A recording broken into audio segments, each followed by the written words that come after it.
और दिल्ली था ना कोई, उसके नाम से रख दिए। अब काहे को दिल्ली बोलते? बदल सकते हैं, पूरे कानून में बदल दें उसका नाम।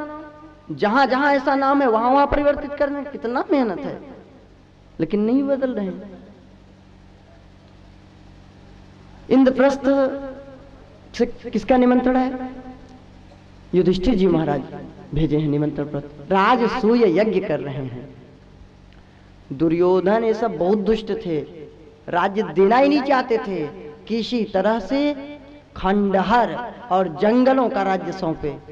लेकिन धन्य है युधिष्ठिर महाराज, धन्य है भगवान श्री कृष्ण द्वारिकाधीश, इनकी कृपा से महाराज वो जो खंडहर था, जो वीरान जंगल था, वो भी सुंदर नगर बस गया। आज भी दिल्ली राजधानी है और तब भी राजधानी थी। नया क्या कर लिए, क्या विकास कर लिए बताओ? तब भी वही राजधानी और आज भी वही राजधानी। युधिष्ठिर जी महाराज धर्मराज हैं, इनकी राजधानी कोई साधारण बात है? खंडहर को बसाए थे महाराज, आज तो बसे बसाए पर राज्य करके अपना इतराते हो। वहां तो खंडहर और जंगल था वीरान, उसको सुंदर दिव्य नगर में बदल दिए युधिष्ठिर जी महाराज। और एक निमंत्रण आया है मगध देश, जिसको आप बिहार बोलते हैं। यहाँ का राजा जरासंध है। इसने 20,000 राजाओं को कैद किया है, इसलिए कि यज्ञ करूंगा, तांत्रिक बलि चढ़ाऊंगा, राजाओं की शक्ति प्राप्त होगी। हाँ, ये बलि प्रथा जो बकरा बकरी काटते हैं लोग, मूर्ख असभ्य लोग ना, ये तभी से ऐसी परंपरा बन गई है। शास्त्र की रीति नहीं है, हाँ, धर्म की रीति नहीं है, ये केवल रूढ़िवादिता है। और पुराने लोगों ने ऐसा मूर्खतावश किया तो धीरे धीरे प्रचलित हो गया। बाकी ये धर्म नहीं कहता हमारा कैसा करो, कहां लिखा है कि हिंसा करो? कौन सा धर्म शास्त्र कहता है? गीता कहता है? रामायण? कोई ऐसा ग्रंथ नहीं है जो कहता हो कि आप दूसरे को कष्ट पहुंचाए। सब जगह लिखा है दया। जिसके अंदर दया नहीं, उसके अंदर कोई सद्गुण की कल्पना ही नहीं की जा सकती। और दया जिसके अंदर हो वही सच्चा धार्मिक व्यक्ति है। तो अगर आप ऐसा करते हैं तो आप धार्मिक नहीं हैं, आप अधार्मिक हैं। कुछ लोगों ने कहा महाराज बैगन क्यों नहीं खाना चाहिए? वैष्णव लोग नहीं खाते, इससे पुण्य छीड़ होता है, ऐसा शास्त्रों की मान्यता है। अच्छा मान लो पुण्य न भी छीड़ो तो फायदे ही बता दो। इससे कौन सा विटामिन रखा हुआ है इसमें? नुकसान ही तो ज्यादातर होता है इससे। एक बार उर्वशी अप्सरा पृथ्वीलोक पे आई। उन दिनों अयोध्या के राजा रुक्मांगद थे, उनके राज्य में उर्वशी अप्सरा आती थी। क्यों? सुंदर पुष्प वाटिका है, सुंदर वन है महाराज, धन्य है धराधाम कि देवता लोग भी यहाँ आते थे विहार करने के लिए, विचरण करने के लिए। कितना सुंदर है धराधाम। लेकिन आज उस धराधाम को प्रदूषित करके नष्ट करने पे तुले हुए हैं लोग। उर्वशी अप्सरा आई मुग्ध होके। संयोग की बात है, बैगन के भी पौधे थे। बैगन में कांटे भी होते हैं, देसी बैगन में होता है ना, पत्तों में। बैगन का कांटा लग गया उर्वशी अप्सरा को।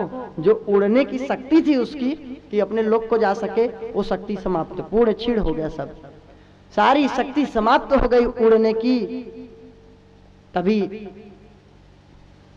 राजा रुक्मांगद के सैनिक गए, देखे वन में अप्सरा, लाए हैं राजा के पास। धन्य है रुक्मांगद राजा, पहले कितनी मर्यादा है, इतनी सुंदरी, विश्व सुंदरी तो उसकी चरण की धूल नहीं है। देवलोक की उर्वशी अप्सरा कोई साधारण बात है? लेकिन कोई वासना नहीं। प्रेम से पूछते हैं देवी तुम कौन हो, कहां से आई हो, क्या सेवा किया जाए, कैसे तुम्हें पहुंचाया जाए? धन्य है भारतीय परंपरा, भारतीय संस्कृति। जब से पाश्चात्य सभ्यता की ओर हम लोग उलझ गए हैं, पाश्चात्य सभ्यता को अपनाने लगे हैं, तब से हमारे संस्कृति का विनाश हुआ है। नहीं तो महाराज हम लोग तो महान थे। हम लोग कहते हैं ना भारत देश के लोग गद्दार थे जो गुलाम हुआ भारत, ना ना, गलत। भारत देश के लोग इतने भोले भाले थे कि अंग्रेज लोग पैसे देते थे, नौकरी करते थे। इतने ईमानदार थे महाराज भारतीय लोग, जिसकी खाए उसकी गाए, कहीं भी विश्वासघात नहीं किए।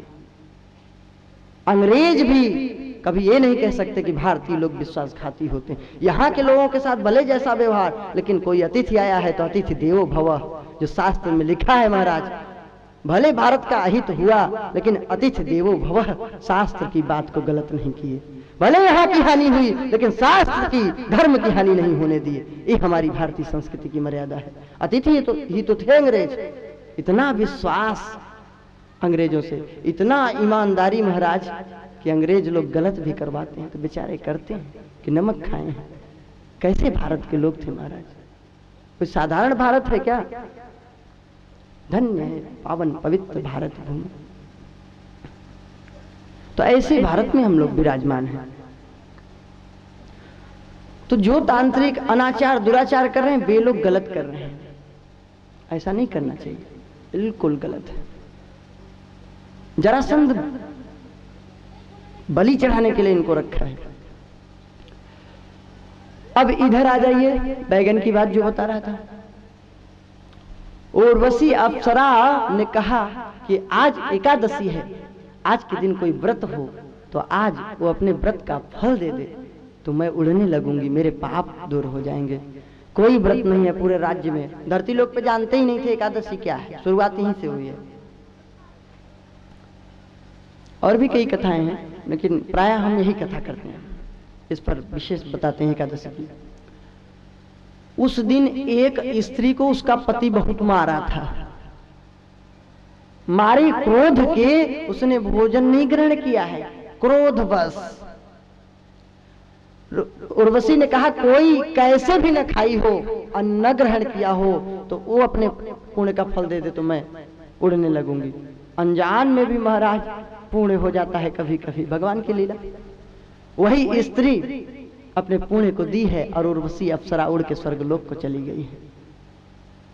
तब तो बड़ी प्रसन्न हुई कि ऐसा रोज हमारे पति मारे तो राजा की कम से कम आज्ञा का पालन होगा, राजा खुश तो हो जाएगा। कितना उपहार दिया रुक्मांगद जी ने। और तभी से जो वैष्णव है, नारायण के भक्त हैं, बैगन नहीं खाते। तो जो शास्त्रों की बात है वो बिल्कुल सही है, मानना ही चाहिए। नहीं मानोगे तो क्या अमेरिका से आएंगे लोग भारतीय संस्कृति को अपनाने? हाँ, क्या ब्रिटेन के लोग हिंदू धर्म को बचाएंगे? हम ही आप अपने धर्म को बचाएंगे महाराज। इसलिए अपने धर्म का पालन करिए। श्रेयान स्वधर्मो विगुणः पर धर्मास्वनुष्ठितात् स्वधर्मे निधनम श्रेयः पर धर्मो भयावह। भगवान तीसरे अध्याय के 35वें श्लोक में गीता जी के कहते हैं कि अपना धर्म चाहे देखने में बहुत सुंदर न हो लेकिन फिर भी उसका पालन करिए ईमानदारी पूर्वक, आपका उसी से कल्याण हो जाएगा। अच्छा, यहाँ जो धर्म की बात है अपने वास्तविक कर्तव्य कर्म की बात है। आपको जो भगवान ने दायित्व दिया है उसको बड़े ही ईमानदारी पूर्वक करिए, भगवान को सब समर्पित करते हुए। ये मत देखिए कि मैं चपरासी हूँ, मैं इंजीनियर हूँ, मैं बहुत बड़ा अधिकारी हूँ, मैं बहुत बड़ा जज हूँ, न्यायाधीश हूँ, प्रधानमंत्री हूँ। ना, आपको जो मिला है अभिनय करने का, आप पात्र हैं इस धरती रूपी रंगमंच के, तो आपको जो अभिनय मिला है बड़े प्रेम से ईमानदारी पूर्वक करिए। छोटा बड़ा कोई धर्म नहीं, आपका जो कर्तव्य कर्म है उसी को आप ईमानदारी पूर्वक करिए। भगवान कहते हैं श्रेयान स्वधर्मो विगुणः, वह धर्म देखने में वह कर्तव्य कर्म भले बेकार हो लेकिन श्रेयान श्रेष्ठ है, उससे आपका कल्याण होगा, श्रेय होगा, आपका कल्याण होगा। और पर धर्मास्वनुष्ठिता, दूसरे का कर्तव्य कर्म बहुत अच्छा लगता हो तो आप वैसा मत करिए, क्योंकि पर धर्मो भयावह, दूसरे का धर्म कर्तव्य कर्म भयावना है, आपका नुकसान हो जाएगा। हाँ, अब न चपरासी सोचे हम भी प्रधानमंत्री जैसे ठाट बाट से रहें, एक गाड़ी बीच में रहे, 4-6 गाड़ी पीछे रहें, 4-6 गाड़ी आगे चलें, ऐसा संभव है? तब तो बेचारा जो कुछ है सब बिक जाएगा वो। तो जो दूसरे के कर्तव्य कर्म को देख करके, लालच करके कि उसका बड़ा धर्म अच्छा है, आप मत अपने को विचलित करिए। आपको जो कर्तव्य कर्म भगवान दिया उसी की ईमानदारी पूर्वक करते जाइए, आपका निश्चित कल्याण होगा, निश्चित। तो मगध देश से पत्र आया भगवान के पास और इंद्रप्रस्थ से, 2 जगह से। भगवान सोच में पड़ गए, जाऊं कहाँ? मगध देश से क्या जरासंध भेजा था? ना, कैदी राजा भेजे थे। प्रभु मेरी रक्षा करो, आप तो भक्त वत्सल हैं।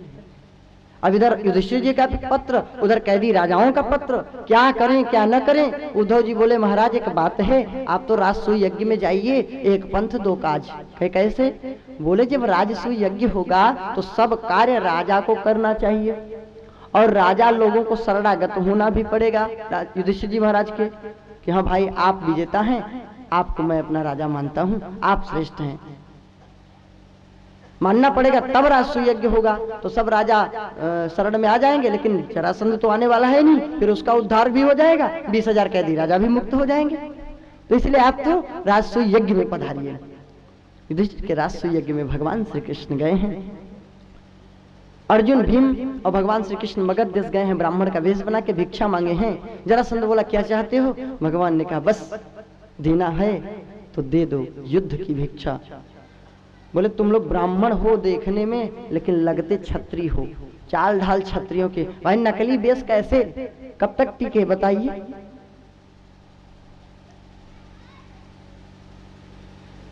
भीम से युद्ध करने को बोला है, जान गया कि ये अर्जुन, भीम और भगवान हैं।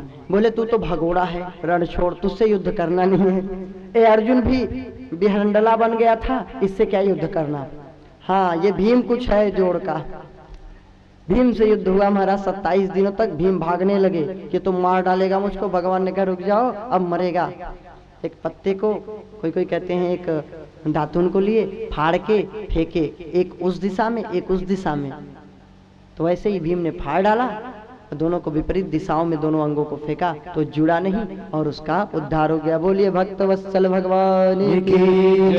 महाराज याद रखना, ये जरासंध जरा नामक राक्षसी के संधि करने से बना था। आधा आधा अंग दो रानियों ने जन्म दिया था, आधे आधे अंग वाले पुत्र को।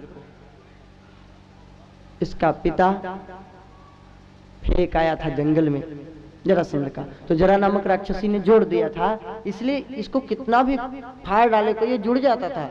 तो अलग अलग जब विपरीत हो जाता था अंग, तब नहीं जुड़ना था, ऐसा इसका नियम था। तो ऐसा भगवान ने कृपा किया, 20,000 कैदी राजा मुक्त हो गया। भगवान की स्तुति करने लगे। कृष्णाय वासुदेवाय हरय परमात्मने, कृष्णाय वासुदेवाय हरय परमात्मने, क्लेशनाशाय गोविंदाय नमो नमः। गोविंदाय नमो नमः, गोविंदाय नमो नमः। हे प्रणत जनों के रक्षक भगवान श्री कृष्ण वासुदेव, परम पिता परमेश्वर महायोगी, हे वासुदेव आपको नमस्कार है, आपने कृपा किया। भक्त हैं सब लोग राजसूय यज्ञ में आए हैं, दुर्योधन कर्ण ये सब भी आए हैं। भगवान की अग्र पूजा होने लगी। एवं किसकी पूजा हो पहले? एवं किसी देवी देवता की नहीं, सबसे पहले जब नारायण ही धराधाम में आए हैं सामने, फिर किसकी पूजा महाराज? शिषपाल नाराज, इसका, छलिया का, नटखट का, दुष्ट का, चोर का, ग्वाले का, अहीर का, हाँ गंवार का, दुनिया भर के गाली दिया। भगवान बोले गाली देता जा 1 2 गिनते गए, 99 हुआ। भगवान ने कहा सावधान शिषपाल, जब ही 100 गाली हुई सुदर्शन से उसका उद्धार कर दिए। गोपियां भी गाली देती हैं, भक्त भी गाली देते हैं, तो भगवान प्रेम से प्रणाम करते हैं उनको। लेकिन जब शिषपाल जैसे दुष्ट लोग गाली देते हैं तो भगवान सुदर्शन उठा लेते हैं। प्रेम की गाली और द्वेष की गाली दोनों में अंतर है। हाँ, दोनों में अंतर है। ससुराल में भी गाली मिलती है और समाज में भी गाली मिलती है। तो समाज में हम डंडा लेके खड़े हो जाते हैं और ससुराल में 2 रोटी और ज्यादा खा लेते हैं। गाली तो वही है, बल्कि ससुराल में और गंदी गंदी गालियां सुनाते हैं लोग, और सुनना पड़ता है। हाँ क्या करें, मजबूरी है और कुछ कर भी नहीं सकते। तो गाली गाली में फर्क होता है। दिव्य यज्ञ पूरा हुआ, राजसूय यज्ञ। बैठने दीजिए महाराज, ये सब भी भगवान के पार्षद हैं, जाने दीजिए। इसको ही कथा सुननी है कि जितने महंत होते हैं मंदिर के या पुजारी, तो लोग दान देते हैं कि लोगों का कल्याण करो, हैं? अगर वो धन घर में दे दिए आप, तो आप कुत्ता ही बनेंगे, निश्चित है। ये सब महंत थे, अब कुत्ता बन गए बेचारे, सोचते हैं फिर कथा उथा सुन ले मुक्त हो जाएं। हाँ, इन लोगों का भी स्वागत है। तो महाराज यज्ञ पूर्ण हुआ, शिषपाल का उद्धार हुआ और अपमान भी हुआ दुर्योधन का। क्यों? जल में स्थल समझता था, स्थल में जल, क्योंकि बहुत पहले से लाक्षागृह में आग लगवाया, बहुत अपराध किया है दुर्योधन। हंसने लगी द्रौपदी, अंधे का अंधा ही पुत्र होता है। भगवान ने कहा इसको ऐसे ही बोले, दुष्ट है। हाँ, भीम को विष का लड्डू दिलाया गया, लाक्षागृह में सबको जलाने का प्रयत्न किया गया। बोलिए, एक सुई की नोक के बराबर देने को तैयार नहीं। सब कितने दुष्ट थे। और इन लोगों के साथ अगर हाथ जोड़ते तो काम नहीं बनता। सठम साठ्यम समाचरे। हाँ, चंद्रशेखर आजाद से भी लोग बोलते थे, गीता लेके चलते हो, पिस्तौल, ये कोई बात है? चंद्रशेखर आजाद बोले, सुनो, गीता है भगवान श्री कृष्ण, पिस्तौल है गांडीव धनुष, मैं हूं अर्जुन, और अंग्रेज जितने हैं सब कौरव हैं। भगवान कृष्ण कहते हैं, हे अर्जुन, उठा अपने गांडीव धनुष को, और जितने कौरव हैं दुष्ट आतताई इनको मार डाल, तब धर्म की रक्षा होगी। हाँ, तो सठम साठ्यम समाचर, बुराई को सहना, अनाचार को सहना भी अनाचार है। अपराध समझा सहना भी बहुत बड़ा अपराध है। पाप को सहना भी बहुत बड़ा पाप है।